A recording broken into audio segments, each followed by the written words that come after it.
Doctor చింతా ప్రదీప్ గారు UK YSRCP convener వారు మనకు ఫోన్ లైన్లో అందుబాటులో ఉన్నారు. చింతా ప్రదీప్ గారు, 11 ఏళ్ళు అవుతోందండి అమరావతికి భూ సమీకరణ మొదలయ్యి ఈ రోజుకి 3 రైతులు భూములు ఇవ్వడంతో మొదలైంది.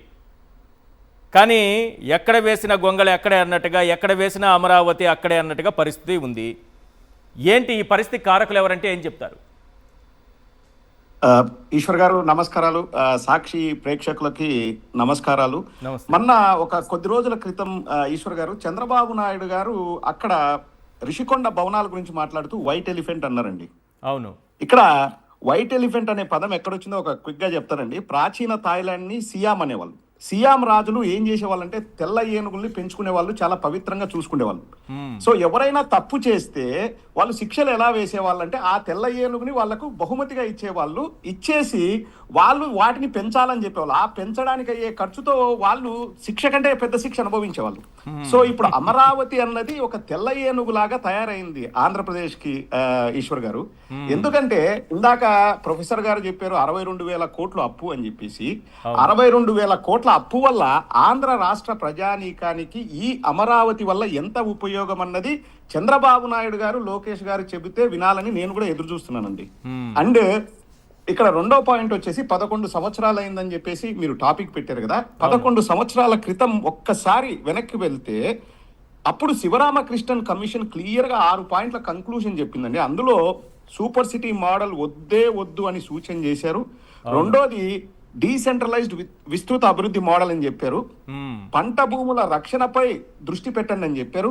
4వ పాయింట్ చాలా చాలా ఇంపార్టెంట్ ఏంటంటే అండి, అమరావతి ప్రాంతంలో కృష్ణా నది పరిధుగా వరద అవకాశాలపై శాస్త్రీయ పరిశీలన చేయండి అని చెప్పారు.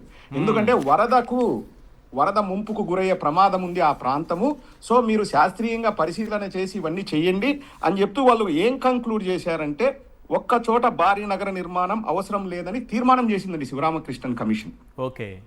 సో దాని తర్వాత మీరు ఇందాక ప్లే చేస్తే నేను చూశానండి, మన నారాయణ గారు వారు 2 బిట్లు మీరు ప్లే చేశారు. నారాయణ గారు తర్వాత వారి ఆధ్వర్యంలో ఒక కమిటీ వేసి వీళ్ళ సొంత లాభాల కోసం అక్కడ ప్రజల భూముల్ని లాక్కోవడానికి వాళ్ళు మొదలు పెట్టారు.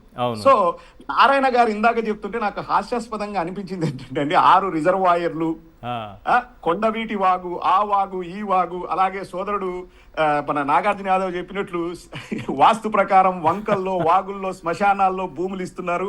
రిజర్వాయర్లు, వాగులు, వంకలు ఆమ్స్టర్డామ్ తరహా. అంటే ఏంటండి, మనం భూమి మీద రాజధాని కడుతున్నామా, నీళ్ళలో రాజధాని కడుతున్నామా అన్నది వీళ్ళే కదా.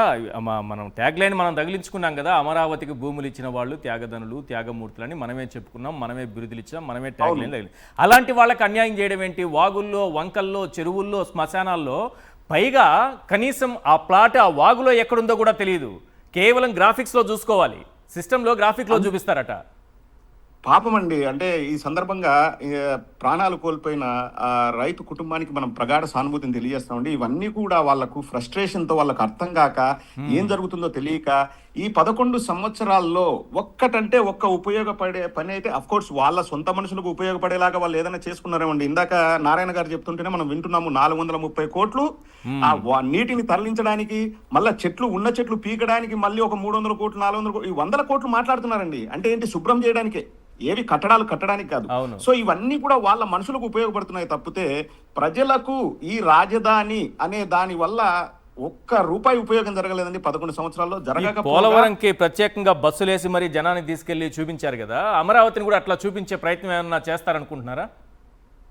చాలా మంచి ప్రశ్న అడిగారండి. నేను కూడా కావాలంటే వచ్చి నేను కూడా ఆ బస్సులో ఎక్కి వెళ్ళి చూడాలని నాకు కూడా కుతూహలంగా ఉంది. అక్కడ ఏది లేదండి. మొన్ననే నేను ఒక వీడియో కూడా చూశాను. SRM యూనివర్సిటీకి వెళ్ళడానికి రోడ్లు లేవంటండి, సరిగా రోడ్డు లేదని చెప్పేసి వీడియో చేసి చూపించారు.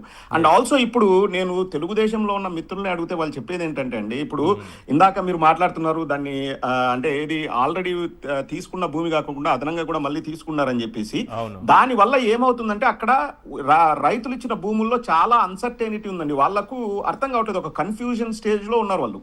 ఏంటిది, మేము భూములు ఇచ్చాము, మా భూములు కాకుండా ఇంకా అదనంగా తీసుకుంటే మా భూములకు విలువ పోతుంది, మా భూములకు ఏమవుతుందని చెప్పేసి అక్కడ ఏదైతే చంద్రబాబు చంద్రబాబు నాయుడు పగటి కలలు కన్నాడో రియల్ ఎస్టేట్ భూమి పెరుగుతుంది, అదే వస్తుంది, ఇది అవుతుంది.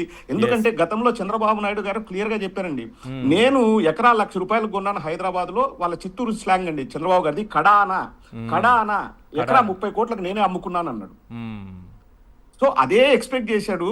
కానీ అది ఏమవుతుందంటే ఇప్పుడు ఈ 11 సంవత్సరాలుగా మీరు అన్నట్లు ఒక్కటంటే ఒక్క అభివృద్ధి పని జరగకపోగా ప్రజలపైన భారం మోపుతూ ఆ భారాన్ని మనం మోయాల్సి వస్తుంది. ఇందాక నాగార్జున యాదవ్ గారు చెప్పినట్లు 3,000 కోట్లు 4,000 కోట్లు వడ్డీలు కడుతున్నాం. పోనీ అసలు తెచ్చింది దేనికన్నా ఉపయోగపడిందా అంటే ఎవరికి, వాళ్ళకి నారాయణ గారికి వాళ్ళ మనుషులకు ఉపయోగపడిండొచ్చండి, అంతకు తప్పితే ఎవరికి ఉపయోగపడలేదు అసలు. రైట్, థ్యాంక్ యూ అండి ప్రదీప్ చింతా గారు. ఇవాళ